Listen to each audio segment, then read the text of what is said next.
He banned me from his wedding and sent me the $80,000 bill. I sat in my truck, the engine idling, staring at the piece of heavy cream cardstock in my hand. The font was elegant script, gold leaf. The number at the bottom was cold and hard. $80,000. He said I didn't fit the aesthetic. He said my hands were too rough, my suit too cheap, my presence too blue-collar for the delicate sensibilities of his high society friends. He thought the old contractor was just a worn-out checkbook, a silent ATM machine with a pulse. He was about to find out I don't just build houses. I demolish them, too. I crumpled the bill in my fist. The paper groaned.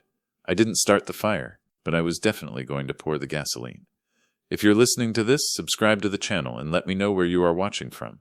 It helps to know I'm not just talking to the wind. My name is Arthur. For 40 years I've made my living with concrete, steel, and timber.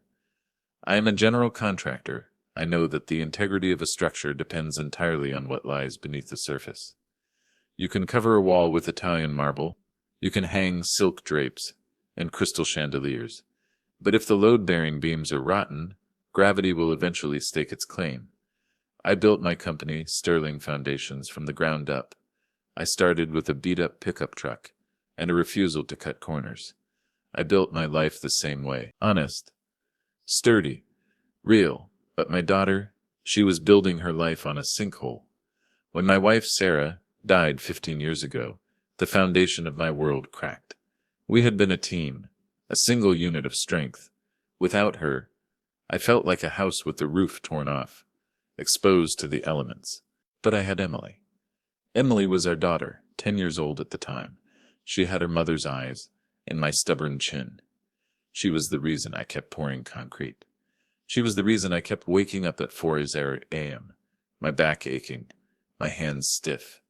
I became both father and mother. I sanded down the rough edges of my personality to be the gentle parent she needed.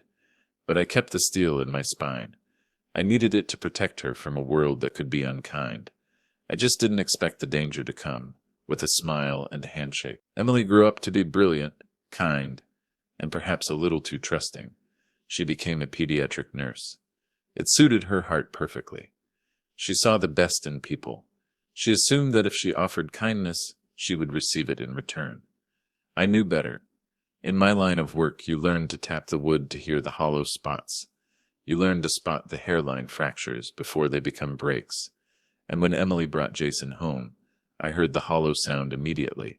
It was a Tuesday evening. The sun was setting, casting long shadows across the porch I had built with my own hands. A black sedan pulled up. It was too shiny, too clean. Jason stepped out. He was a man who seemed to have been manufactured in a boardroom. He worked in high-stakes finance, a job title that seemed to involve a lot of expensive suits and very little tangible output. He walked up the driveway, his eyes scanning the property. He wasn't looking at the flowers Emily had planted. He was looking at the roofline. He was calculating the resale value. "Sir," he called out, stopping at the bottom of the steps. He extended a hand. His palm was soft, unworked. "It's a pleasure," he said. "Emily tells me you're in construction." "That's sturdy work. It's honest work," I replied. I wiped a speck of drywall dust from my jeans, watching his eyes track the movement with mild disgust. Jason offered a smile that didn't reach his eyes. "Of course. Essential." He looked at me like I was the help. Then there was his mother, Mrs. Eleanor Vance. If Jason was the hollow facade, Eleanor was the termites eating away at the frame. She was a woman who wore her social standing like a weapon. She came from old money, or so she claimed, and she treated anyone who actually worked for a living as a regrettable biological necessity. We met for dinner, at a place where the water cost $10 a bottle. "Arthur," she said, looking at my work boots under the table, "Jason and Emily are a delightful match, but we must discuss the future. The Vances have standards.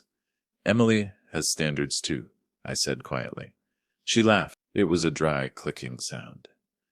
"Oh, she's sweet, but she's simple. We need to polish her." She wasn't talking about a daughter-in-law. She was talking about a pet. The engagement was a whirlwind. 6 months after they met, Jason proposed.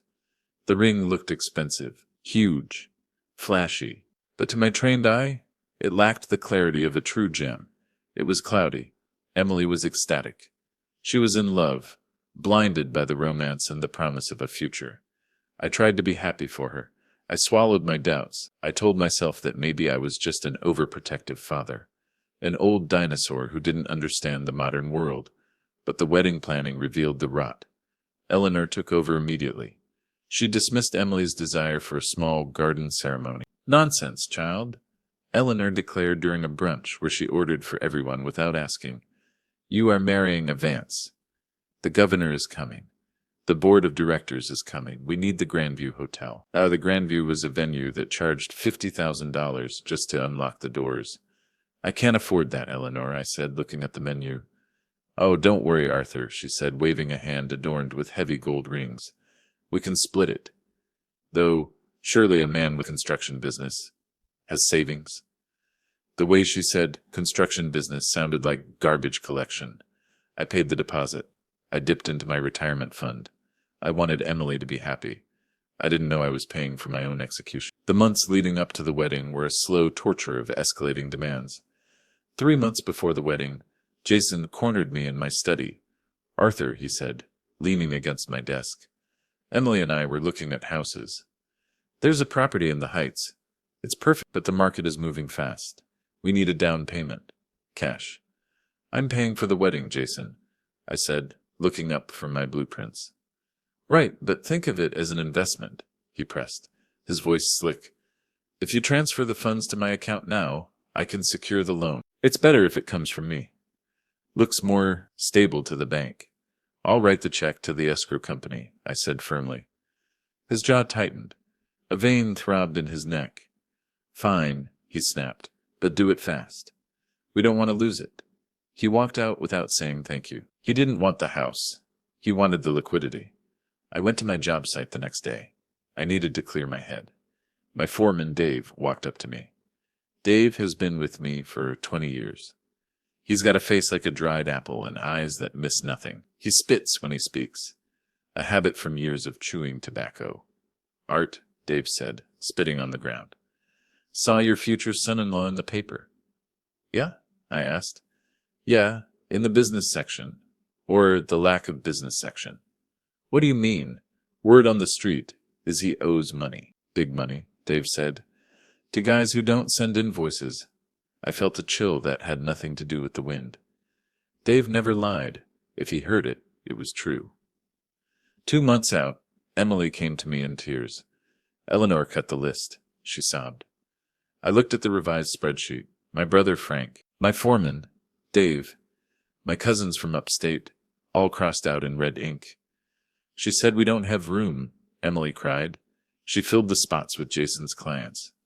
I called Eleanor immediately. "It's a networking opportunity, Arthur," she said coldly. "We can't have your drinking buddies taking up valuable seats. It's about the future of the couple." "Those men helped raise Emily," I growled. "Then they can send a card," she clicked off. She wasn't just pruning the guest list. She was erasing Emily's past. 1 month out, Jason presented the prenuptial agreement. It was the night before a holiday weekend. A classic tactic. "Just standard stuff," he told Emily. "Protects us both." I didn't trust him. I called Karen. Karen is a lawyer I've known since high school. She smokes thin cigarettes and trusts no one. She's the sharpest shark in the water. She called me an hour later. "Arthur," Karen said, her voice rough with smoke. "This isn't a prenup. It's a surrender." "Explain," I demanded. "It waives her right to alimony," Karen said, "but it assigns her liability for his premarital debts if they commingle assets. And there's a clause about the inheritance. Your company. If you die, Jason gets executive control, not Emily."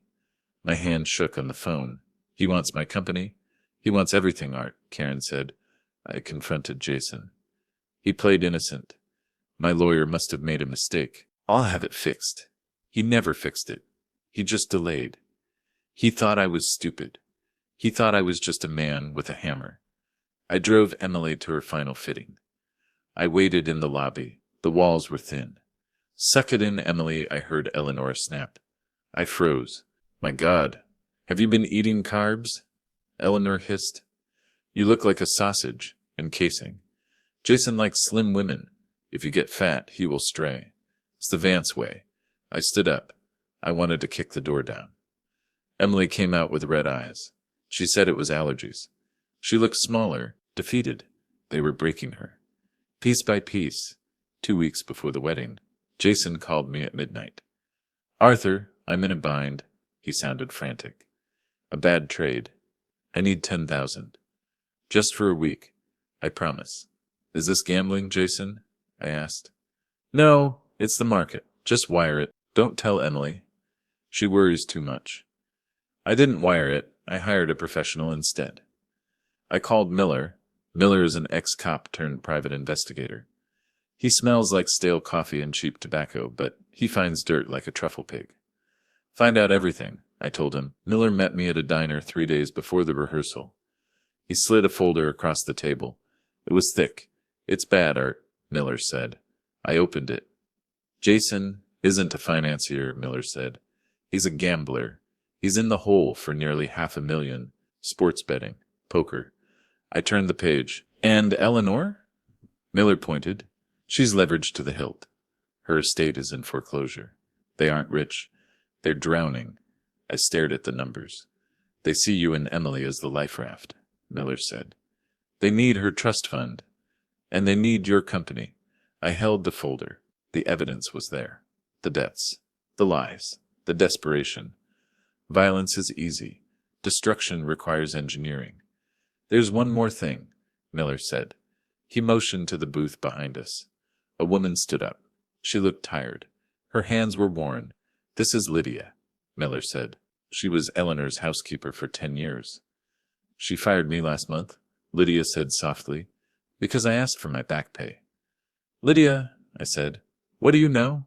"They hate her," Lydia whispered. "I heard them talking. They call Emily the ATM. They laugh about how easy she is to manipulate." She looked at me with tear-filled eyes.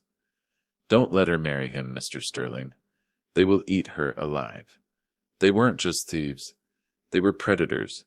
The rehearsal dinner was held at the Grandview. It was a spectacle of excess.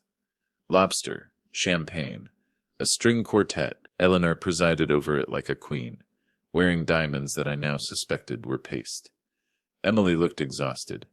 She was trying so hard to be the perfect bride, to please this woman who despised her. I sat at the end of the table nursing a scotch, feeling the folder burning a hole in my jacket pocket.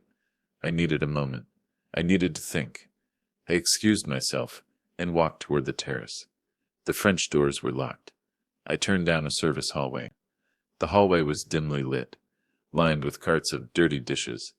I heard voices coming from a small manager's office. The door was ajar. "Stop pacing, Jason. You're making me dizzy." It was Eleanor. Her voice was stripped of its public charm. It was harsh, metallic. "I can't help it, Mother," Jason's voice replied. "The shark called again. If I don't have the first installment by Monday, he's going to break my legs." I froze. I pressed myself against the wall, hidden by a stack of banquet chairs. "You will have it," Eleanor hissed. "The wedding is tomorrow. As soon as you sign the certificate, you have access to her trust fund. That's 200,000 immediately. And then we pressure Arthur to liquidate the company assets." "I know," Jason sighed, "but she's so needy. God, I can't stand her. All that I love you, Jason. Are you okay, Jason?" It makes me sick. My blood ran cold. The rage that ignited in my chest was unlike anything I had ever felt. "Just stick to the plan," Eleanor commanded. "We humiliate her. Remember, we need to break her spirit so she doesn't fight us on the finances." "The toast?" Jason asked, a cruel chuckle escaping him. "Oh, I'm ready. I'm going to make that joke about her being mentally fragile. Mention the therapy she went to after her mom died. Make her look unstable in front of the board." "Exactly," Eleanor purred. "We paint her as incompetent. We take control of the assets. We pay off the debts. And then, in 6 months, we divorce her. We take everything. We leave her with nothing but her daddy's bad genes. She's out there, smiling like an idiot," Jason said. "She has no idea she's walking into a slaughterhouse." Slaughterhouse. That was the word that sealed their fate. I stood there in the dark hallway. They weren't just thieves. They were monsters. They planned to use my daughter's grief, her love, her innocence, as a weapon to destroy her. I stepped away from the door. My hands were shaking. I wanted to kill them. I wanted to go back in there and end it. But then I thought of Emily. If I caused a scene now, they would lie. They would spin it. Jason was a master manipulator. No, I needed undeniable proof. I needed to humiliate them the way they planned to humiliate her. I pulled out my phone. I called Frank. Frank is my brother. He's an electrical engineer who runs a stage production company. He speaks in wires and volts. Frank, I said, my voice steady as stone, I need you. Bring the van. Bring the big speakers. And bring the projector. What's the job? Frank asked. Demolition, I said. I didn't go back to the dinner. I waited in the parking lot until Emily came out. Jason was staying at the hotel. Emily was coming home to my house for one last night. She got into the car, looking drained. Dad? She asked. Are you okay? I drove in silence for a few minutes. Then I pulled over into a quiet overlook. Emily, I said, I need you to be brave. Braver than you've ever been. I pulled out the folder from the PI. I told her what I heard. I didn't spare her. She stared at me. She wanted to deny it. Here, I said, handing her the report. Look at the dates. Look at the deaths. She read it by the dome light. I watched her face crumble. He hates me, she whispered. He loves your money, I said gently. I can't go tomorrow, she sobbed. I can't face them. You won't, I said. You're going to the lake house, you're going to turn off your phone. But the wedding, the guests. Leave them to me, I said. They planned a show. Emily, we're going to give them a finale.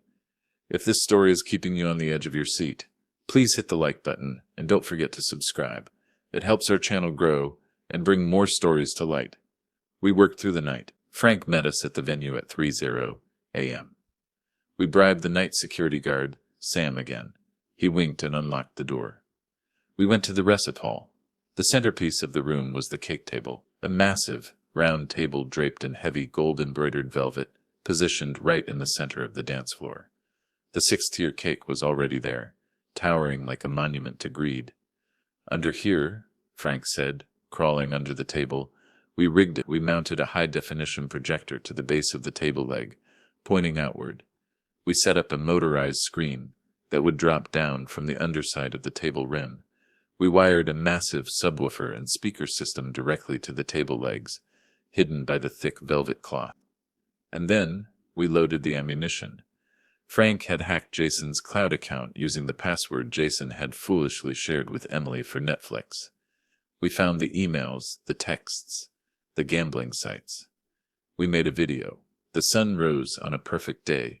The sky was a cruel, brilliant blue. I put on my tuxedo. I didn't see a carpenter in the mirror. I saw an executioner. I arrived at the Grandview at noon. The guests were arriving, 300 of the city's elite. Senators, bankers, socialites. They filled the grand ballroom, sipping champagne, oblivious to the coming storm. Jason stood at the altar looking nervous. He wasn't nervous about marriage. He was nervous about the loan sharks. He kept checking his watch. Eleanor was prowling the aisles, critiquing the guests' attire. She came up to me. Arthur, she sniffed, you look adequate. Where is Emily? She's late for photos. She's preparing, I said. She wants to make an entrance. Well, tell her to hurry. We have a schedule. She had no idea she was already running on my time. 1 p.m. The ceremony was supposed to start. The music played. The guests sat. On 15 p.m. No bride. Jason was sweating. He loosened his collar. He looked at me with panic in his eyes. 1:30 p.m. The murmurs began. Eleanor marched over to me, her heels clicking like gunshots on the marble floor. Where is she? She hissed. This is unprofessional. I don't know, I lied. Maybe traffic? Traffic? On a Saturday? She pulled out her phone. I'm calling her. She dialed. It went to voicemail. She dialed again. Jason left the altar. He walked down the aisle, his face a mask of anger. Arthur, he barked, forgetting his fake politeness. Where the hell is she? If she's backing out, I swear to God. You'll what? I asked calmly. I'll sue, Eleanor shrieked. I'll ruin you. Find her. Now. The guests were watching. The tension was thick enough to choke on. My phone rang. It was connected to the venue's PA system via Bluetooth, part of Frank's setup. I walked to the lectern. I answered it, holding it up to the microphone. "Hello?" I said. It was Eleanor calling me, standing 3 feet away. "Where is your little brat?" she screamed into her phone. Her voice boomed through the massive speakers of the Grandview ballroom. It echoed off the vaulted ceiling. The room went deathly silent. Every head turned. "Everyone is waiting for her," Eleanor yelled, unaware or uncaring of the amplification. "This is humiliating. I told Jason she was too weak for this family." I laughed. It wasn't a nervous laugh. It was a deep, resonant laugh that came from the bottom of my soul. "She's not coming, Eleanor," I said into the microphone. Jason froze. "What?" "She's gone," I said. "She decided she didn't want to be a cash cow for your gambling debts." Gasps rippled through the crowd. "You liar!" Jason shouted, stepping forward, his fists clenched. "You're making this up. She's having a mental breakdown. She's unstable. I told you all." "She advises you to look for her," I continued, my voice hard as steel. "But since she isn't here, she left you a message." "Where?" Eleanor demanded, her eyes darting around. I pointed to the center of the room, to the reception area visible through the open archway, to the cake table. "I advise you," I said, "to look under the table with the cake." Eleanor stared at me. "The cake? Go on," I commanded. She couldn't believe her eyes. "I don't think you will either." Driven by a mix of fury, confusion, and the sheer pressure of 300 staring eyes, Eleanor and Jason marched toward the cake table. The guests stood up and followed. Drawn by the spectacle, Eleanor reached the table. She grabbed the heavy gold velvet cloth. "There is nothing here," she screamed. "Lift it," I yelled. She yanked the tablecloth up. The cloth revealed the hidden screen. Frank, sitting in the utility van outside, hit the button. The motorized screen dropped down. The projector flared to light. The image was crystal clear in the dim light of the reception hall. It was a text thread. "Jason, just one more day. Once I sign the papers, I get access to the trust. I'll wire the money to the bookie. Eleanor, good, then we divorce the brat in 6 months. Make sure you cry when you commit her to the clinic." The text was 10 feet tall. The crowd gasped. It was a sound like all the air being sucked out of the room. Then the audio played, the recording from the hallway. "She's a prop, Jason. A useful idiot." Eleanor's voice. I can't wait to see her face when I kick her out. Humiliate her so bad she runs back to her daddy's shack. Jason's voice. Jason stared at the screen. His face went white. He looked at the senator, who was shaking his head in disgust. He looked at his friends, who were holding up their phones, recording the downfall. "It's fake!" Eleanor shrieked. "It's AI. It's a trick." She tried to kick the projector. She lunged under the table, flailing in her expensive dress. "Turn it off," she screamed. In her panic, she grabbed the leg of the table to pull herself up. I had prepared for this. I had removed the locking pins from that specific leg. The table groaned.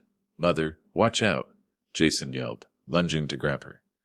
He was too late. The table leg buckled under Eleanor's weight. The table tipped. The 6-tier cake, a 50-pound tower of buttercream, fondant and sponge, slid off the tilting surface. It fell in slow motion. It landed squarely on top of them. Eleanor and Jason disappeared under an explosion of white frosting and yellow cake. The top tier rolled away and stopped at the feet of the governor. The room was silent for a heartbeat. Then the laughter started. It started with my brother Frank, who had walked in the back door. Then the waiters joined in. Then the guests, a release of tension. A wave of realization that they had just witnessed justice in its purest, stickiest form. Eleanor emerged from the pile, wiping frosting from her eyes, looking like a swamp monster made of sugar. Jason was sputtering, his expensive tuxedo ruined, his dignity obliterated. I walked over to them. I stood over the mess. "You wanted to humiliate her?" I asked softly. "You wanted to take everything?" I reached into my pocket and pulled out an envelope. I dropped it onto the ruined cake. That's the bill for the venue, I said. It's in your name, Eleanor. I canceled my check this morning. Her eyes went wide behind the frosting mask. And the PI report, I added.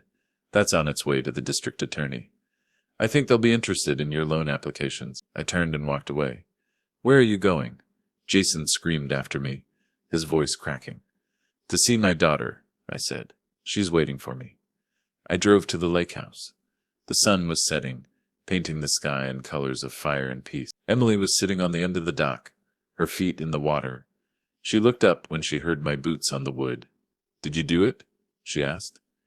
I did, I said. Did they look under the table? They did. And the house came down. I smiled. She let out a long breath. She leaned her head on my shoulder. I feel sad, Dad, she whispered. I loved who I thought he was. I know, honey, I said, putting my arm around her. It's okay to mourn the illusion, but you can't build a life on a rotten foundation. It's better it fell now than when you were inside it. What do we do now? She asked. Now? I looked at the calm water. Now we clear the rubble. We take our time, and we build something real. It's been 6 months since that day. Jason is facing charges for fraud. Eleanor lost the estate. Emily is back at work. She's smiling again, a real smile. And me? I'm back to pouring concrete. I'm Arthur. I build things that last. And I know that sometimes the only way to fix a cracked foundation is to tear it all down and start over. Thanks for listening. Please rate our story in the comments. If you enjoyed it, don't forget to subscribe. Your support means a lot, because your time matters.